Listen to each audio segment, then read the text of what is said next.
बारामती, इंदापूर आणि दौंड तालुक्यात काल अक्षरशः मान्सूनपूर्व पावसाने धुमाकूळ घातलेला आहे। आपण पाहू शकता की इंदापूर आणि जे माळशिरस तालुका आहे सोलापूर जिल्ह्यातला या तालुक्यांना जोडणारा जो पूल आहे, जो नीरा नदीवरील पूल आहे, हा अक्षरशः काल पाण्याखाली गेला होता। एनडीआरएफची टीम देखील काल दाखल झाली होती। जांब येथील 2 नागरिकांना अगदी एनडीआरएफच्या टीमने काल वाचवलं असं देखील येथील नागरिक सांगत आहे। आपण पाहू शकता की ही नीरा नदी तुडुंब वाहत आहे, अगदी मोठ्या प्रमाणात पाण्यात नीरा नदीतून वाहत आहे। कालच जे प्रशासन आहे, जलसंपदा विभागाचे, यांच्या वतीने नागरिकांना, नदीकाठच्या लोकांना सतर्कतेचा इशारा देखील देण्यात आलेला आहे।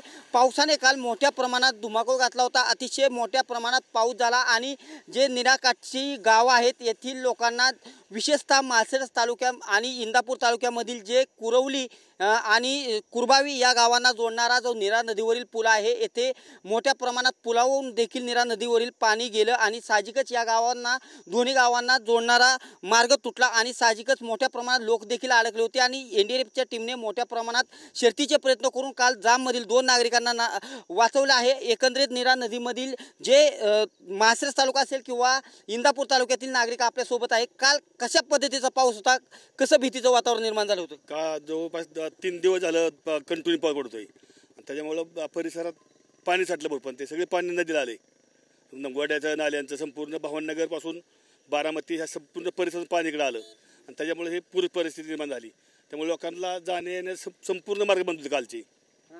नीरा नदी काल एनडीआरएफची टीम देखील दाखल झाली होती 2 नागरिकांना वाचवण्यात। काय कशी परिस्थिती, कशा पद्धती?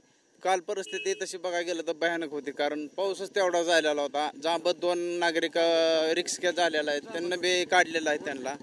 आणि काल हिरबळ पाऊस चालू होता, मागच्या 2-3 दिवसापासून पाऊस चालू होता, त्याच्यामुळं भयान परिस्थिती झालेली आहे। घरांच्या लोकांच्या घरामध्ये पाणी भरपूर गेलेलं आहे, लई लोकांना त्रास झालेला आहे या गोष्टीचा। कोणती 2 गावं आहेत की एका बाजूला सोलापूर जिल्हा आहे, एका बाजूला पुणे जिल्हा आहे, इंदापूर आणि माळशिरस तालुका, कशा पद्धतीने संपर्क तुटला, कुठपर्यंत पाणी होतं काल?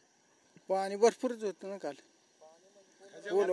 3 फूट पाणी होतं आणि 1900 म्हणजे 50-60 वर्षापासून 60 वर्षापर्यंत इतका मोठा पाऊस कधीच नाही। मे महिन्यात कधीच पाऊस नव्हता, पहिल्यांदाच हा पाऊस इतका मोठा म्हणजे मे महिन्यात।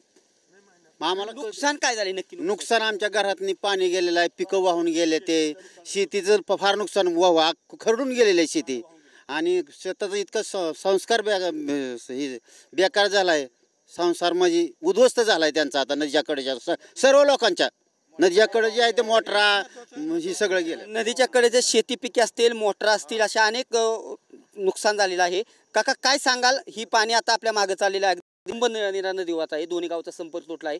कधी एवढ्या वर्षात पाऊस पडला होता? एवढा नव्हता पडला। पिकांचं किती नुकसान झाले? नुकसान पिकाच्या पाण्यातनं ऊस वाहत गेले ते की बैठ्यातनं।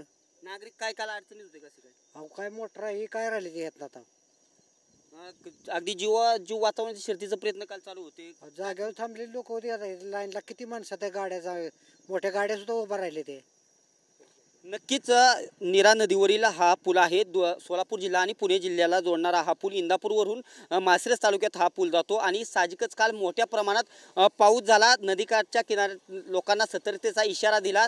येथील लोक सांगत आहेत की काल रात्री अगदी दोन्ही गावांचा संपर्क तुटला, जीवाचे शर्थीचे प्रयत्न लोक करत होते, आपल्या जमिनीमधील मोटरा वाचवतील किंवा पिकं वाचवण्यासाठी लोकांचे शर्थीचे प्रयत्न होते, पण कोणत्याही पद्धतीने त्यांना या प्रयत्नांना यश आले नाही। परंतु शेतकऱ्यांचं काल अवकाळी पावसामुळे जे रेकॉर्ड ब्रेक पाऊस राज्यभरात किंवा दौंड, बारामती, इंदापूर तालुक्यात झालेला आहे आणि नीरा नदीला मोठ्या प्रमाणात पूर आला, साहजिकच पिकांचं नुकसान असेल, शेतकऱ्यांचं जे हाल असेल आणि एनडीआरएफच्या टीमने मोठ्या प्रमाणात शर्थीचा प्रयत्न करून वाचवलेले नागरिक असतील, साहजिकच यामुळे मोठ्या प्रमाणात जी परिस्थिती निर्माण झाली होती ती कुठेतरी आटोक्यात येताना दिसत आहे। आणि आपण पाहू शकता की नीरा नदीला खऱ्या अर्थाने पूर आलेला आहे आणि लोक अजून देखील भीतीच्या वातावरणामध्ये आहेत। कॅमेरा पर्सन अभिजित पिशेसह मी दीपक कापरे, TV9 मराठी, इंदापूर।